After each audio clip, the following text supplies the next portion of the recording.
What's going on, guys? Welcome back to another episode of Coffee and Van Chats on the Out of Collective Network. I'm sitting here with Russ Finsterwald. We just got done smashing some Ks this past weekend, and honestly, the last 2 weekends we've been putting down the miles. But he's getting ready for Leadville, and I'm just watching him get ready for Leadville. But anyways, Russ, how's it going, dude?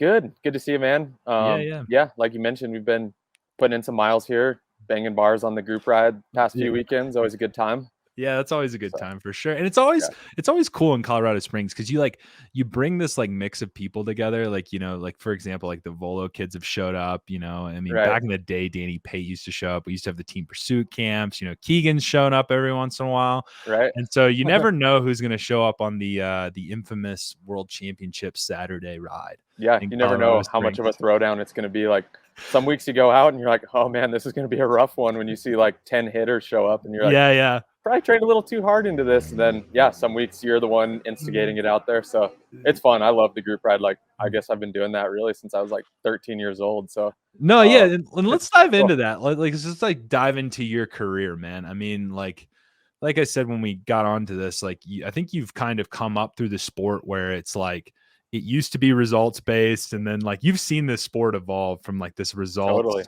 based sport and then into this social media driven sport. I mean, you've kind of seen it all. So like, where do you get started? How do we find you into mountain bikes? Like, how does that all work?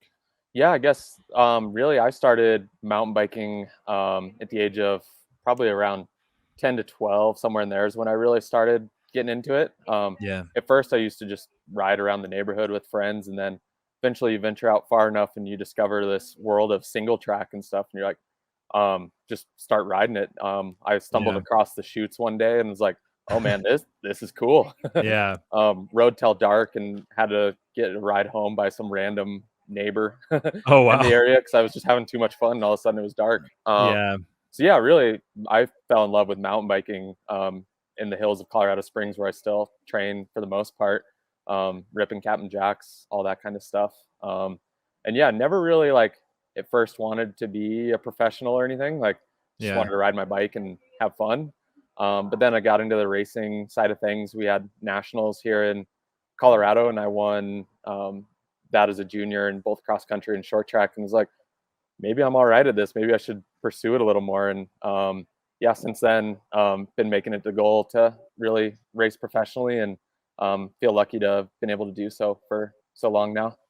No, yeah, that's sick, man. And like, kind of, how does it work? Because like, I mean, you've kind of always been this quote unquote, like what we call privateer, right? And like, you've kind of, and there wasn't really ever a name for it. It was just like, I kind of run my own program. But like, there was times where you rode for like Orbea, and like now you're on Specialized. And so like, have you always just kind of been kind of freelanced and worked with sponsors and like marketed yourself, or like, how do you do that?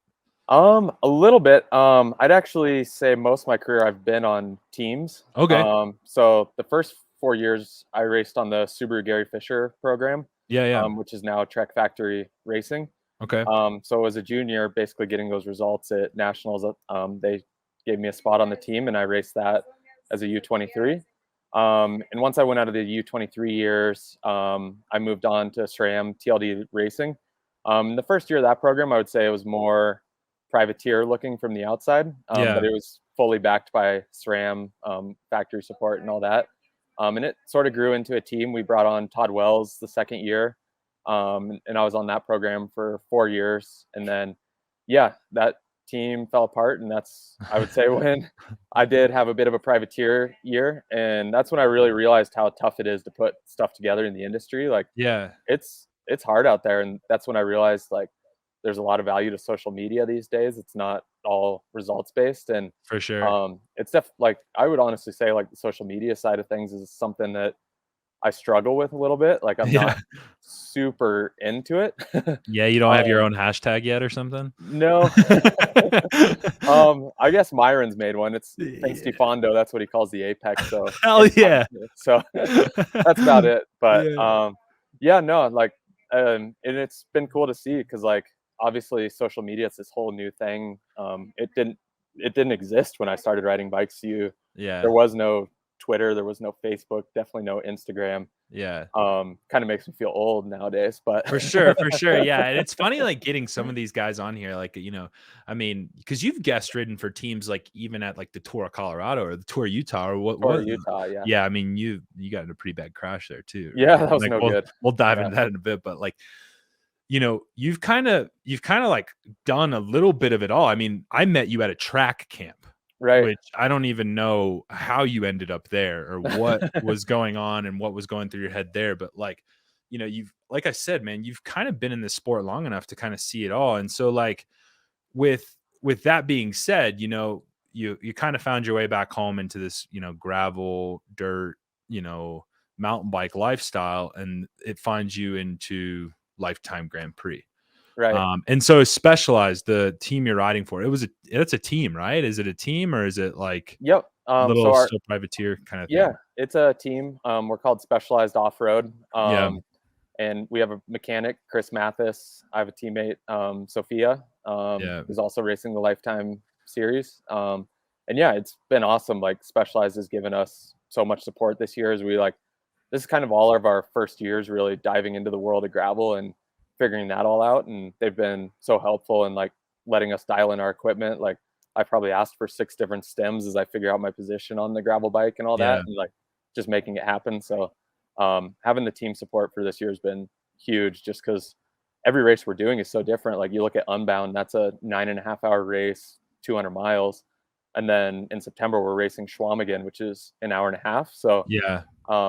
it's just been like figuring out all these different little puzzles to make sure you're dialed for the next race.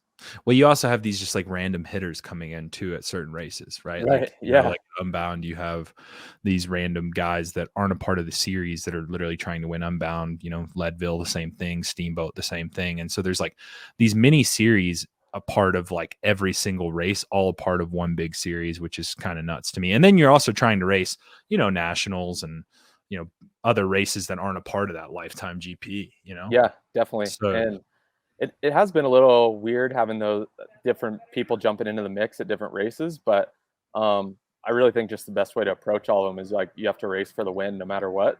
yeah. So it doesn't really so much matter who's there. Like I'm not really racing with Lifetime Grand Prix in mind so much as I am just doing the best I can at each of those individual races, and I feel like that's what's going to set you up well for the series, anyways. Racing with that mentality. Yeah. So it's cool having new faces jump into the mix. It changes the dynamic of the races a little bit. But at the end of the day, like you're still just out there to race for the win, really. Yeah, because I don't really. I mean, because what even Keegan, who's part of the Lifetime, I mean, he's second and Unbound. Yeah, I mean, it's like they're always up there, so it's not like it's totally. really affecting the race too much. But I guess it can affect the current race in the current moment, which is like an overall omnium. But anyways, so I guess that all being said, so when did you like kind of make this transition? Because like you seem to be on these teams. I mean, you started this as a kid, so I'm assuming you had Olympic ambition. So like, or did you? Like, was there any ever Olympic ambition or world championship ambition or any of that? Yeah, I wouldn't say I had huge Olympic aspirations at first because I honestly didn't know mountain biking was part of it for a long time. Yeah, yeah, And then when I was on Trek Factory Racing in 2012, we did a World Cup in the UK. And yeah, some of the riders who are on that team were candidates for the Olympics, and we went to the test event there and rode the course and stuff. And I was like, oh man, this is cool. Like yeah, it'd be sweet to go to the mountain biking for the Olympics. And yeah, after that, it became a goal for a while. And I basically raced more World Cups with the national team, primarily through, let's see, I think I sort of switched away from that in, I'd say 2018, roughly. yeah, That's sort of when I realized like maybe this World Cup thing, I'm not cut out for it. You just chase it for so long. And I think like my best result was like 30th in a World Cup.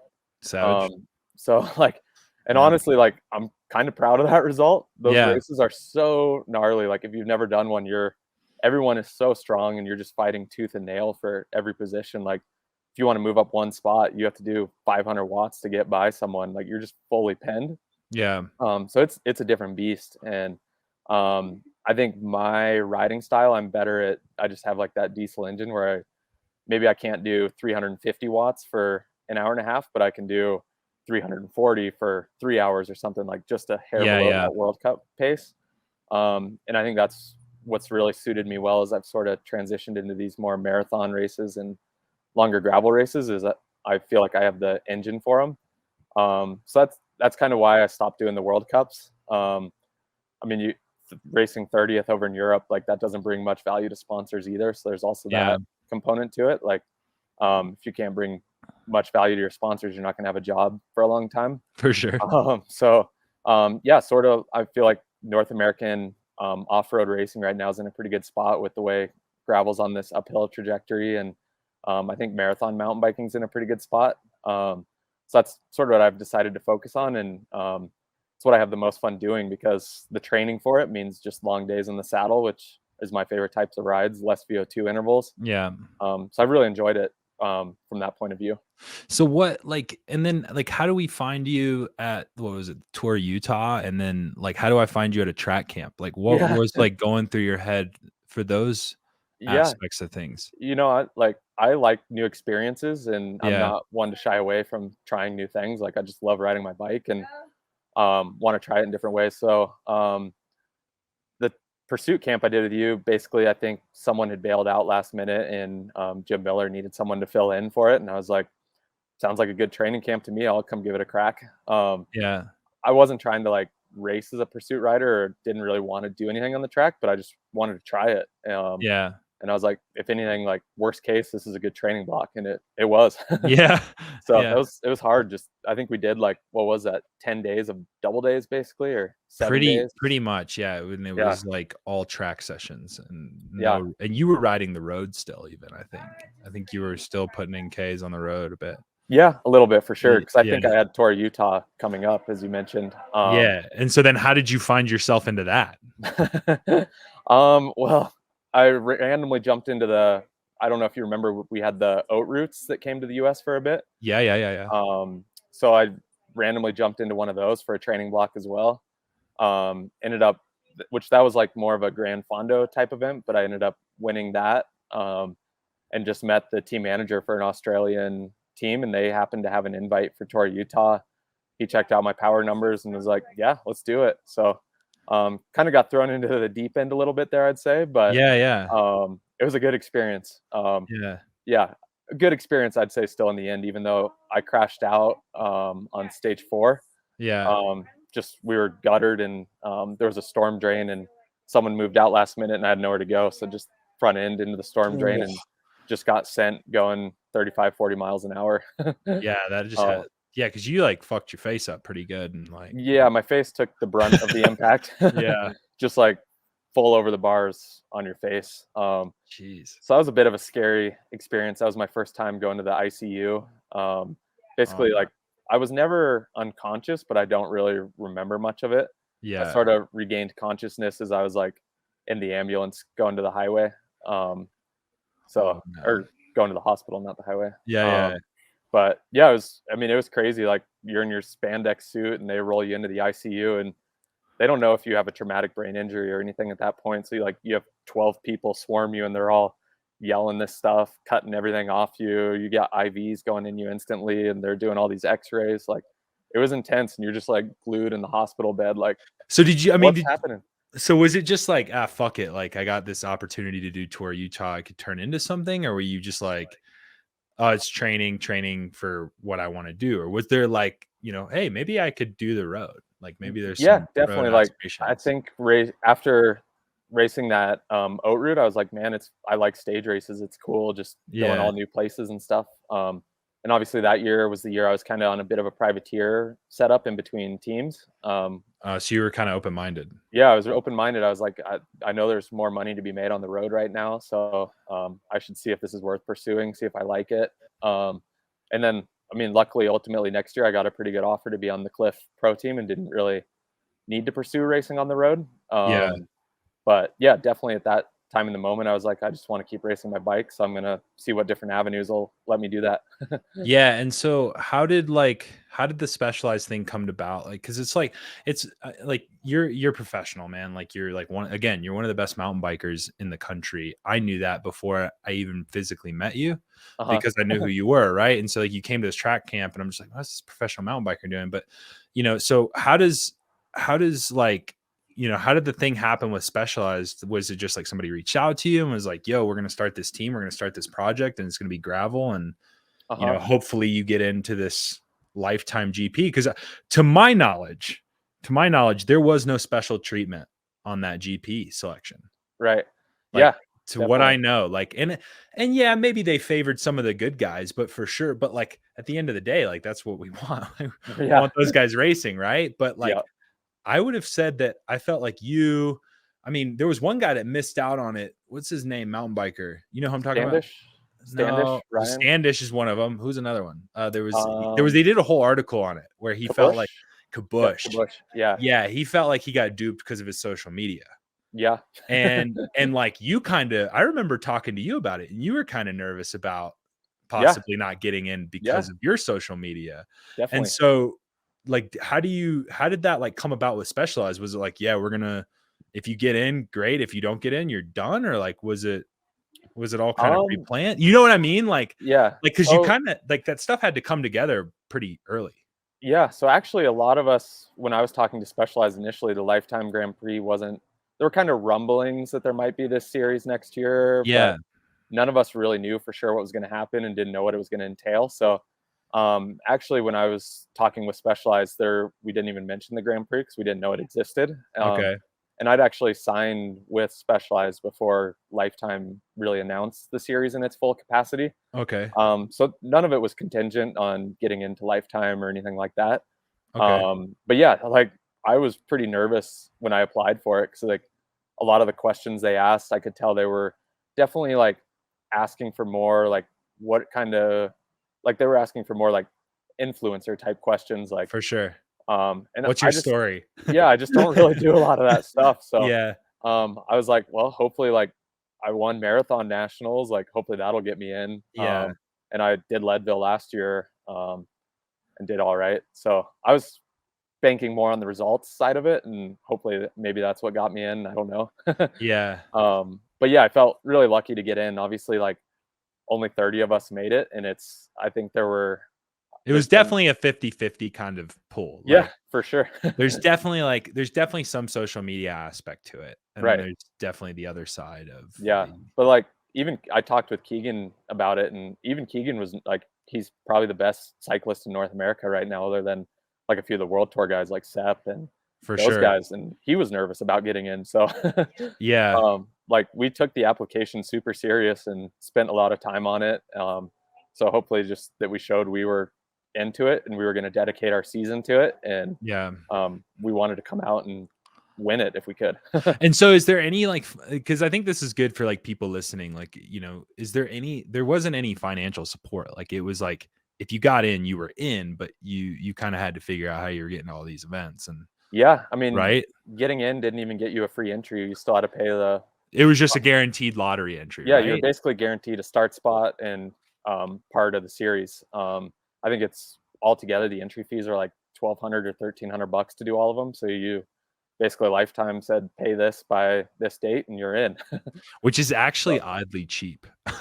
Yeah. I mean, like if you think, because it's 25 events, right? No, it's only 6 events. Oh, it's only 6. Oh, I thought it was 25 events. And maybe that'd be good bang for the buck. Yeah, I was like $1,200 for 25 events, but I guess $1,200, so it's like $200 an event. Yeah. I mean, Leadville alone, I think I paid when I did Leadboat, it was $700. Yeah. Steep. It was a steep one. So yeah.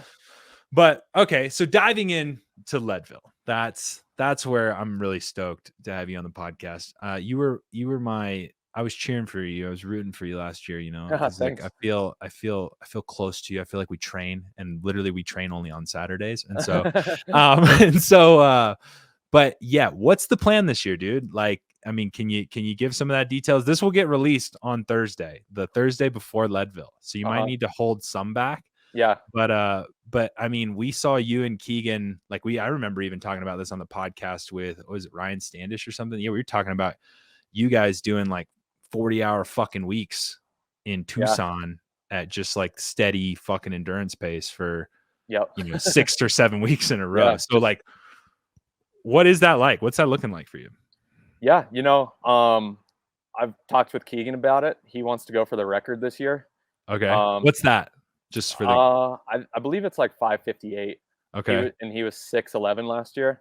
Okay. So I know it's gonna be like a pretty fucked race this year. Like it's gonna be hard from the gun. Yeah. Okay. So like just like I've been going in with that mindset, like it's gonna be 6 hours of like on the gas. And I know like Keegan's pace when he's wants to get shit done in 6 hours, like it's gonna be hard. So um, to like I think like to my advantage, like I just need to sit on his wheel. He's the one who has to Yeah. do the work if he wants the record. Yeah. So kind of going in with that tactic a little bit. Like I'm Yeah. not doing more work than I need to. If you want the record, you got to go get it. Yeah. But at the same time, like kind of keeping Lifetime in mind too. Second in the series there right now. So Cole, Lexi, Rob Britton are all close to me. Yeah. So I kind of need to keep them in check and not work too hard to like with that in mind, like don't blow yourself up trying to beat those guys, but kind of got to beat those guys. For sure. So, Yeah.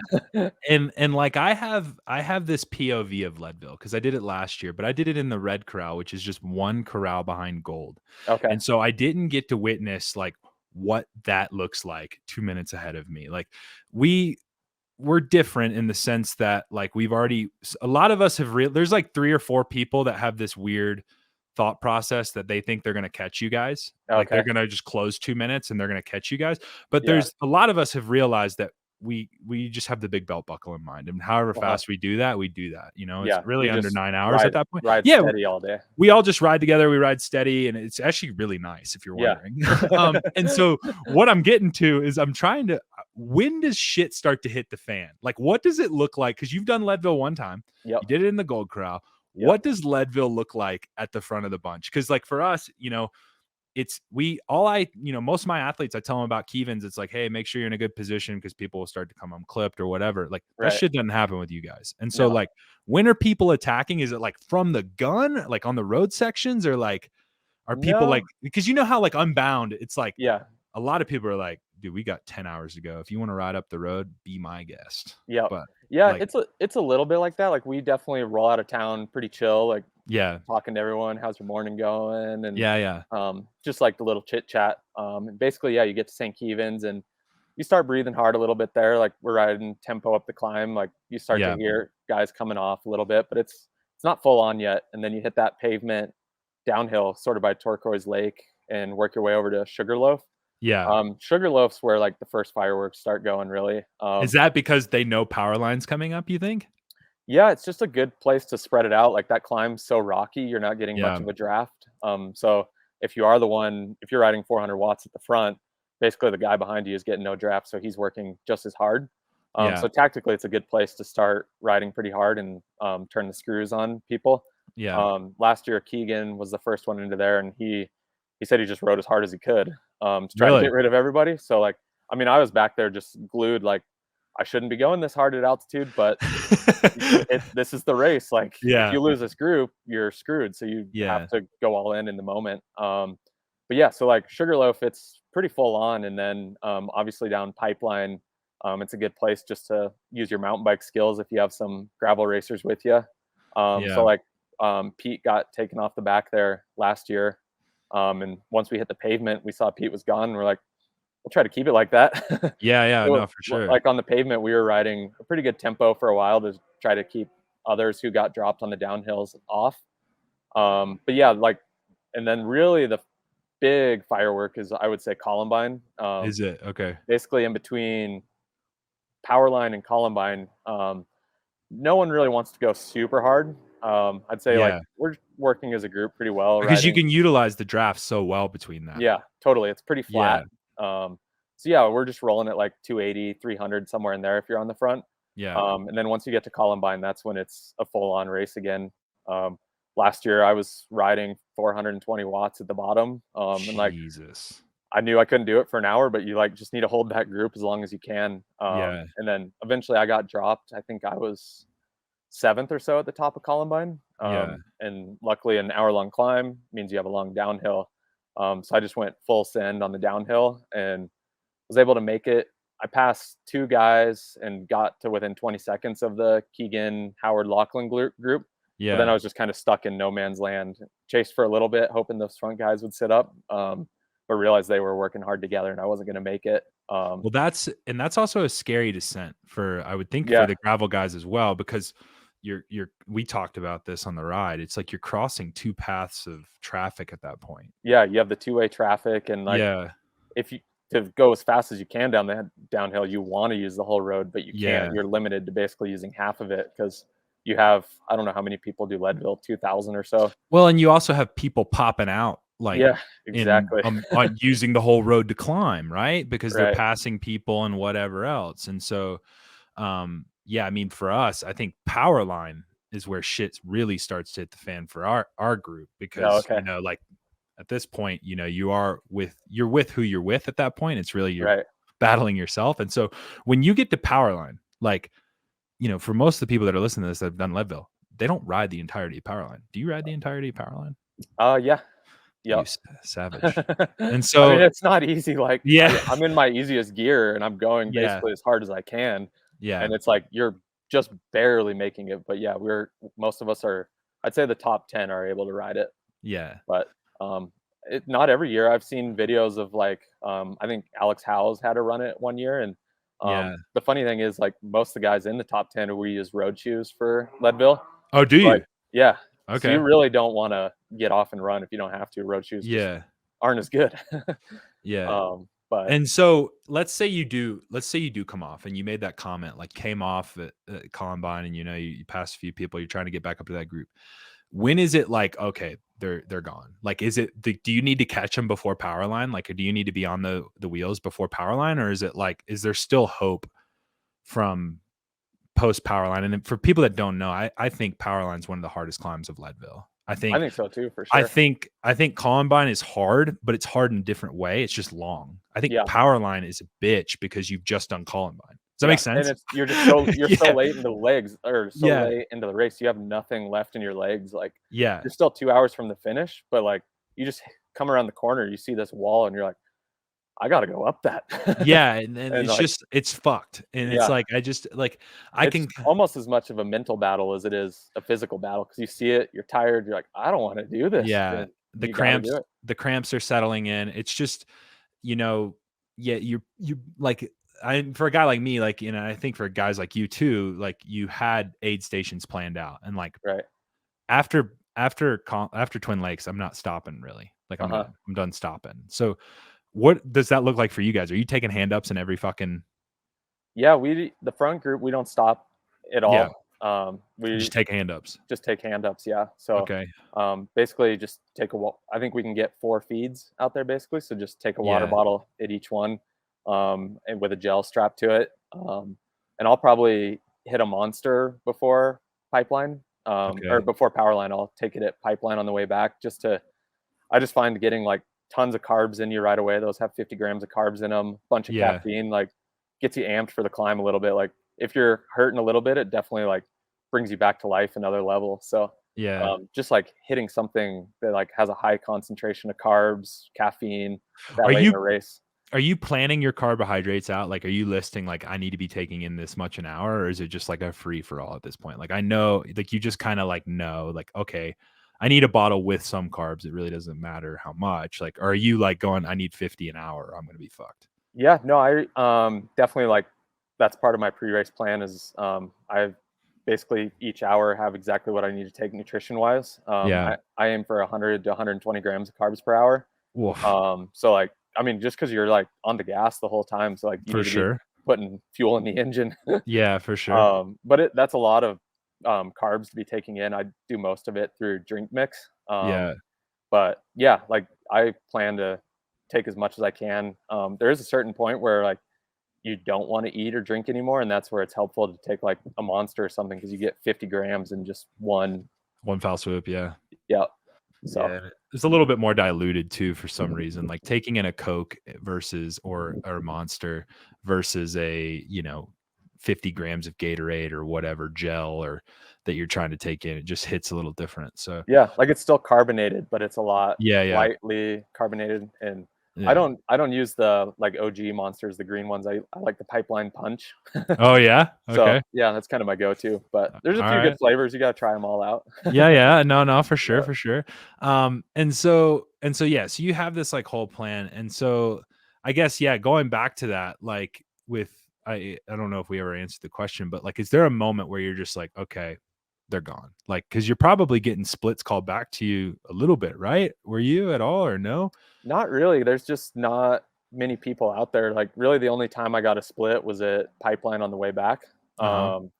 And you know, like, yeah, there's definitely, Which is a hard section if you're by yourself because yeah, it's just flat. And so if you're by yourself and those guys are working well together, like yeah, there's no chance there's to no really chance. bring them Yeah. back. So yeah, once I was actually realized I wasn't going to make it back to those three, Pete and Payson were chasing, and I could see they were only like 15 seconds back. So I just waited for them, like just soft pedaled for a little bit, Yeah, just because like how advantageous it is to have people to work with for that section. for sure. So we went into Pipeline. It was the three of us, and then basically like I keep calling Powerline Pipeline. Yeah, yeah, no, Yeah. I know that But too. once you get to Powerline, there's really not much drafting until the finish. So Yeah. it's kind of like this. There's a few races that happen out there. There's like the race to the top of Sugarloaf, the race to the top of Columbine, and then you get to the bottom of Powerline, and then that's when the race to the finish starts. Yeah. So it's kind of like you hit Powerline and you just give it all you have, and you're basically everyone's on their own from there because it just splits up. You kind of have what you have on that climb. So yeah, we were all pretty much by ourselves from that point on. And so I'm about to ask you this next question and it's going to be a weird one to answer, but I think it's a good one. Like you've been training with Keegan, like I mean you guys are friends. You guys are really good friends, really good training partners, and it's really it's kind of cool to watch you guys train together and then go race the shit out of each other. Um how do you beat Keegan, do you think? Like I mean you would think that you would have figured out like Yeah, I it's know he can't sprint or I know he can't do this, and so it's like are you like, oh, if I can just get him to power line, or if I can yeah, just get him to the finish, like because that little road section, down at the end, like how do you beat yeah, Keegan? yeah. It's a puzzle I've been trying to figure out quite a Yeah, bit lately, and for sure. like there's really not one solid answer. I'd say like Yeah, as Keegan's kind of proven, he's a super well-rounded cyclist. He can sprint, he can do 200 miles of flat, he can climb like no other. yeah, But yeah, I think like really you just kind of have to like he wants to go for the record this weekend. yeah, Hopefully he blows himself up. Like, that's how you beat Keegan. yeah, Like you yeah, have to let him kind of ruin himself in a way. Like yeah. He's I his own worst enemy. So you're in just a way, hoping he beats yeah. himself. And like Yeah, you just have to hang on as long as possible and hope yeah, Keegan blows before you do. But like yeah, we trained together a bunch. I've seen his weaknesses. I know he is beatable. But on race day, he's just got like an iron sharp mind. He yeah, brings his A game every time. Like honestly, before Unbound, he cracked a fair bit on our training block. yeah, And I was like, oh man, I'm gonna get Keegan here. I'm gonna riding good for Unbound, and then shows up Unbound and kicks ass out there. So yeah, yeah, it. We've been racing each other since we were like 15 or 16. We've known each other. We used to go back and forth quite a bit, but these last few years, yeah, he's just figured out how to turn it on. So um, hopefully like my turn's coming soon. Just keep yeah. working And like, hard and how do you guys keep the competition healthy, man? Because it's not just you and Keegan, like you and Kerry Warner. I mean, I bet you and Alex Howes, like you guys have like these healthy relationships of wanting to smash each other. But I feel like you guys are like the top 10's all sharing a little bit of trade secrets. Like who the fuck who the fuck calls somebody and goes, hey man, yeah, I'm gonna try to, I'm gonna set the record this weekend. Like that's my goal. And then boom, that just sets you up, right? Like you're like, right. oh, okay, cool. I'll just follow his wheel. Like Yeah. that's what I'm gonna do, And so it's like you guys are just like calling each other and laying out your tactics and just seeing what sticks to the wall. So like how do you guys keep the competition so healthy and like and I mean it's kind of cool. I think that kind of moves the sport in a cool way. Yeah, definitely. I think in a way it's just sort of our perspectives on bike racing in a way. Like at the Yeah. end of the day, it's just bike racing. Like I value our friendship and like being able to train together and like the cool shit we get to do. Yeah. Not necessarily more than I do race winning, but like to me, just like winning the race isn't everything. Like the journey to Yeah. get there is just as fun. Yeah. And like not to say like I don't want to win on race day. Like every day I show up to every race and you have your plan to win and you want to win, but I just don't like I guess I don't let wins necessarily define me. Like I'm not happy if I get like beat and get second, but like you just say like I gave it my best. Try harder next time.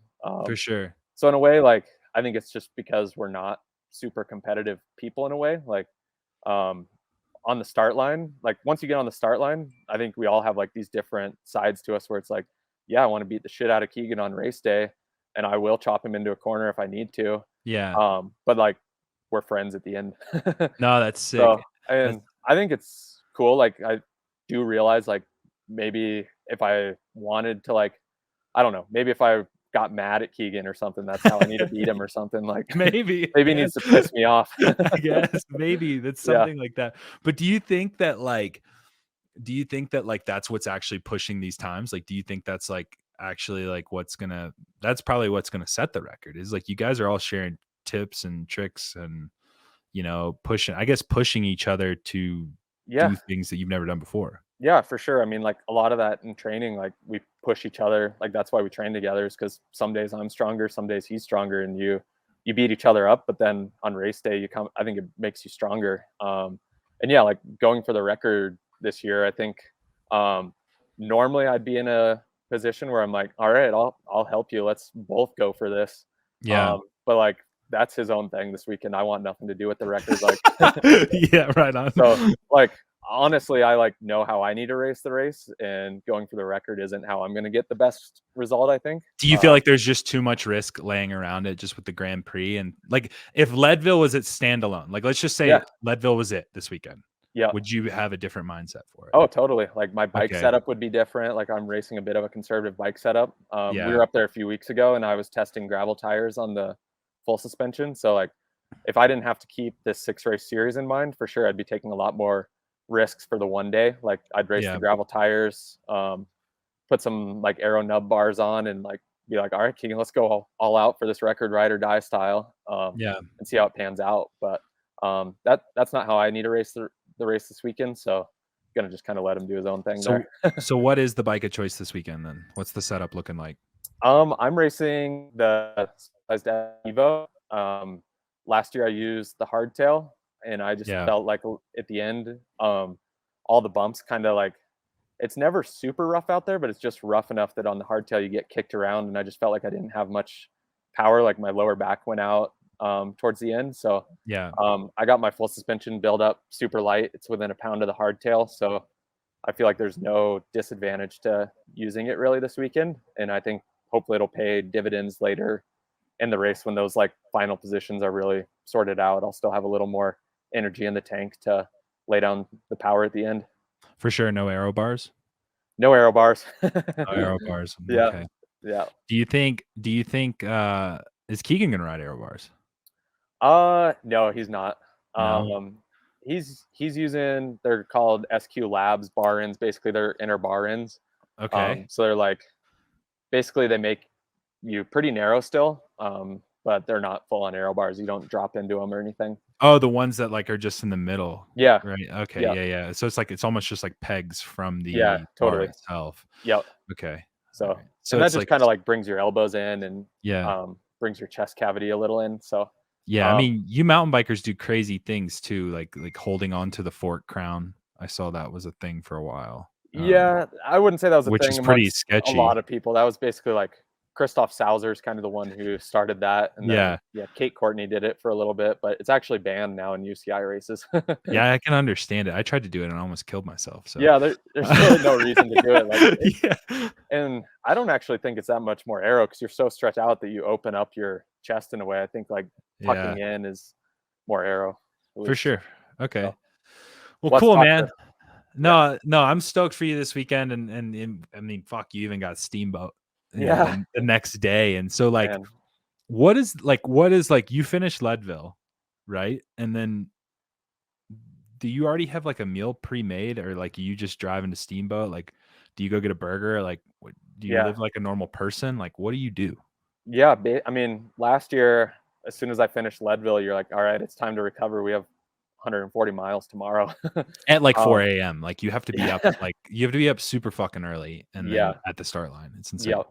So yeah, definitely. Like I'll have a meal pre-made, probably with bunch of carbs, bunch of protein. Rice and eggs is kind of my go-to. Yeah. And then start driving to Steamboat as soon as I can. Hit Chipotle on the way and Silverthorne, get 2 burritos and throw that down the night before. 2 burritos. Yeah, 2 burritos. Hell yeah. Yeah, you have the pre-dinner burrito on the drive at about 4 or 5 o'clock, and then you have your second dinner at about 7 or so. Savage. 2 burritos. All right. Just filling the tank. 150 pounds. The 2 burritos probably weigh about as much as you do, which is what makes that fucking awesome. Well, yeah, I can eat when it's like I don't know. I just know the more I eat before these big races, the better you feel. So like, no, for sure. No such thing as too much food, really. Like, yeah, I mean, eat until you feel like throwing up, take a break, and then eat some more. Especially for a race like this. Honestly, the worst thing is like the amount of sugar just getting the gut rot. Like it's just so hard to make the stomach feel okay. But anyways, man, I don't want to keep you all night. I got one more question for you, and I didn't prep you with this one, but I'll be interested to hear what you say. If you could have a cup of coffee with one individual, dead or alive, who would that person be, and then how would you take your coffee? Dang. Oh man. Yeah, and see, this is a fun one, man, because it just gives you that opportunity of like, man, you can literally sit down with anyone, like just anyone, cup of coffee with anyone. Huh.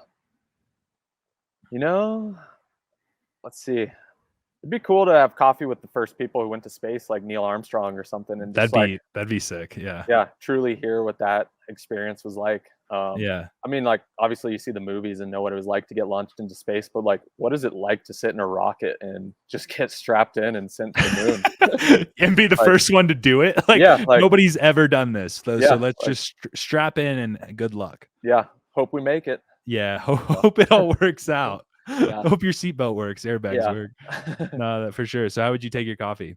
Definitely cortado. Like anytime I go to a coffee shop, I appreciate a good cortado. So cortado is the way to go. All right. Well, sick, Russ. Thank you so much for jumping on the podcast. This has been a long time coming, dude, and it honestly worked out perfect right before Leadville. Guys, if you haven't already, please make sure you hit that subscribe button. Go check out Russ's social media. Make sure you go say hey to him and all that good stuff. And hey, come ride with us on Saturday in the group ride. Yeah, we're always ripping. So we need some more people out there. It's been getting a little smaller the last few. And ever since Danny Pate left, and you can tell him I said that, I don't talk to him anymore, but ever since Danny Pate left, I feel like the street cred of our group ride has gone down. So hopefully it bounces back soon. Yeah, I did see Nicky Terpstra was here training this weekend. So yeah, what's that about? Out there. Yeah, he couldn't come to the group ride, man. He just went and rode Pikes Peak though in the middle of the rain. That was pretty savage. But well, anyways, thanks guys. We'll see you next time. Cheers.